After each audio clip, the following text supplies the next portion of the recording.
ഈ ഒന്ന് അടങ്ങന്റെ ഉഷേ, ഞാൻ നിന്നെ ഒന്ന് കാണട്ടെ. നൈറ്റിയിലായോണ്ടാ സാരി എടുത്ത നല്ല മുറ്റ് ഗ്ലാമറാ. സാരി എടുക്കാൻ പറഞ്ഞു കൊടുക്കും, കാണോ?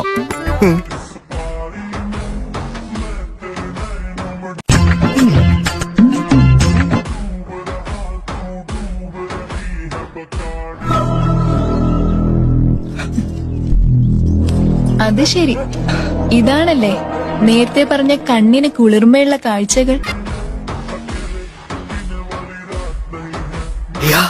എന്തൊരു ചരക്കടാ, ഞാൻ അറിഞ്ഞില്ല ഇങ്ങനെ ഒരു തീവ്രവാദി.